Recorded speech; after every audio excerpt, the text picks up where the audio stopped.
back once again.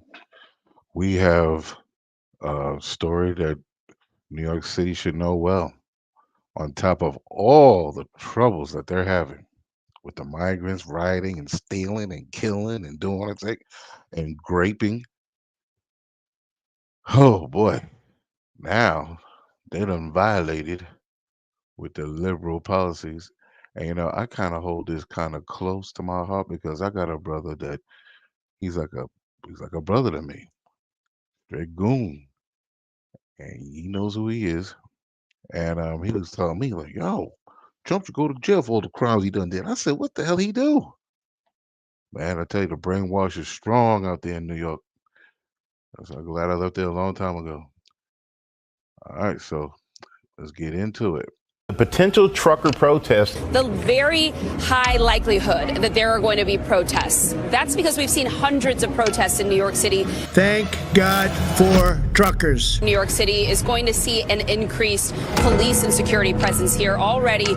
As the city braces for an influx of truckers, worried customers have been snapping up everything in sight. Store shelves that are dwindling or totally empty. The sudden push for preparedness has stores rushing to replenish. There are fences up, there are police officers on horseback, and they're going to have a security perimeter that stretches for several avenues here. And this is because of the two factors, the two issues that you sort of alluded to right there. The first is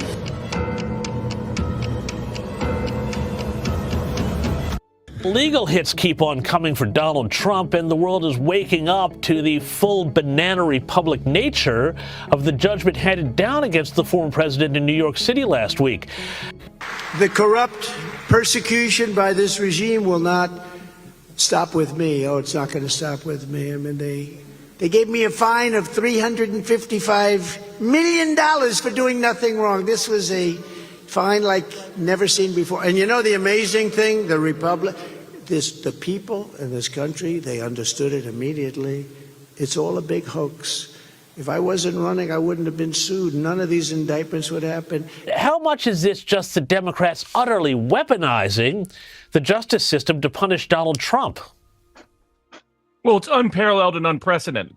This statute has never been used in this way in the history of the state of New York. No comparable statute has been used in this way in the entire country. No case like this has ever been pursued against a leading political opponent of the presidential candidate, or anybody for that matter. I've been indicted more than some of the greatest criminals in the world for nothing. For nothing. If my plane flies over a blue state, that evening I get a subpoena to report to a federal grand jury. Boy, I tell you, we are going to hell in a handbasket. Okay, don't get it twisted. I don't think liberals really know what's going on. Let me tell you something. If they cheat this man again, boy, they're gonna get what they want. I'm telling you. All these lefties. Mm, mm, mm. I don't advocate for that. If you have any knowledge, you know what I'm talking about. I don't advocate for that. Like I say, if you don't like it, abandon this bitch. Abandon. When it collapses, then come back and help rebuild and everything like that and flourish. But let it go. That's why there's nothing for you here. There was a video. What's his name? Maybe I'll be able to play it, or maybe not. I don't know. But like he said, they're going to replace you. Let them replace, and watch what happens, and it will all collapse. And then everybody, all those replacements will be like, "Oh, I'm going back to my country," and then you come back and everything like that, and then you rebuild. But it ain't nothing to go war for. I ain't going to fight for it. Nah. That's what a lot of rich people are doing. They just selling off everything and leaving. So we are in unparalleled waters. And consequently, what we're witnessing is we're seeing a lot of blowback from the business community, the real estate community, the investment community, saying that they will not do business in New York as long as cases like this are even capable.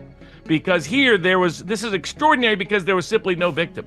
The only alleged victim, the banks, testified on behalf of President Trump, said that they would not only do the deal again, they were glad they did it the first time, that it was an extraordinarily profitable deal for them to even be in business with Trump. But of course, Trump paid back every penny, nickel, dime, and dollar. Last week, former President Trump was slapped with a $354 million judgment, plus interest that compounds every day in his civil fraud case in New York. The case brought by State Attorney General Letitia James. In an interview with ABC News, James warning Trump to pay up. We are prepared to make sure that the judgment is paid to New Yorkers. I think you all know that I've always felt the 9 most terrifying words in the English language are, I'm from the government and I'm here to help.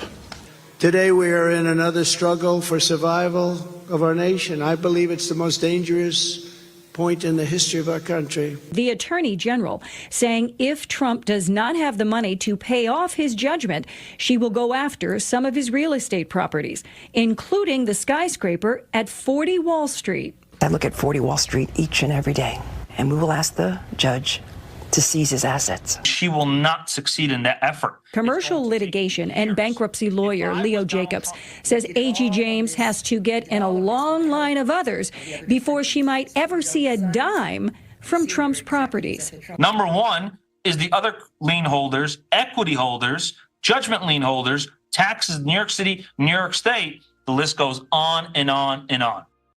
You see how delusional these people are? They don't even know how business works. Freaking idiots. Let's go to another thing here. You just see how crazy these people are. Well, for all those that make fun of me and they said that Fani Willis was wrong and said that she was guilty, with she's not, the one being prosecuted like Trump. The judge determined that she's gonna go. She will be the one, like before, like the beginning, that's gonna represent the prosecution of number 45. So come on, people, tell me something. What are you gonna tell me now? So Fani Willis, Miss Fani Willis, still in the case. Hippity yippity yo. And for you out there, F you. No, my dear, F you. Cell phone records show that they was bumping and grinding before Trump thing. I mean, it's just damning. And looks like perjury. Freaking idiot. Stupid people. What should I tell you, boy? You fire your shot too soon and you just don't know. You embarrass yourself coming up on the internet talking about shit that you don't know. You're an incompetent fool. Here's another incompetent fool. That Fani Willis is not telling us the whole truth. And somehow, when she was leading one of the most complicated cases in American history and trying to bring justice to America's most notorious criminal and save our country, and as a single black woman is suddenly subjected to an ongoing barrage of racism, terrorism, and death threats day and night, the pressure got to her.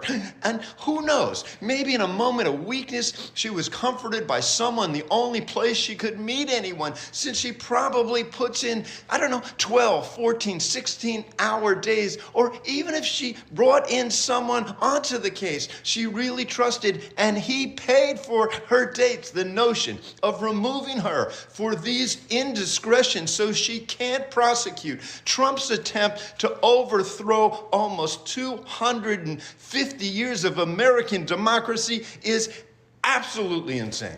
Plus, I don't doubt for a second that Fawny's friend could have been paid off through a guy like Roger Stone, who was going to jail for more than 3 years in a matter of days until Trump pardoned him, and who was then caught on tape talking about killing Representatives Jerry Nadler and Eric Swalwell. I say, Fawny, stay strong. I hope this judge comes to the right decision for you, for our country, and the free world. Do you agree? Yo, have you ever seen this level of stupidity in your life? This is why I strongly suggest to leave. This is just phenomenal. You don't get no more stupid than this. I mean, god damn.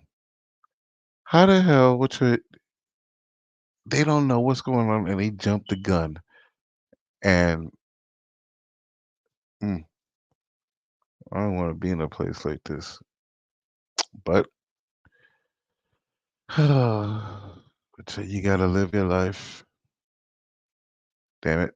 I can't find that video I had. I really gotta keep my stuff more organized. But that's what we're dealing with, people. We're dealing with a bunch of incompetent fools. And I don't feel like going back into that news article. I tell you, this broadcast was long, long. They go into how everybody's doing it, everybody's doing that business, and they just railroading Trump. And mind you, Trump is not the all be all because guess what? He's controlled by the Zionists. But he seems to have a different type of agenda. I don't know. But you know what? I got a prediction. I have a prediction. We're screwed. Ain't nothing Trump can do, but just like I said in his first term, they were talking about cleaning the swamp. You can't clean this. This cesspool is like the La Brea tar pits. You can't clean this. This is beyond cleaning. This is, man, it's over, bro. It's over. All right, well, I'm gonna go ahead and I'm gonna bounce up out of here. I might be back for a live with the agitator. I gotta call him up and see what he's doing if he got himself together. So until next time, shalom. Guess that's it. Quite right, huh? Oh well, it was nice while it lasted, right? It was nice while it lasted.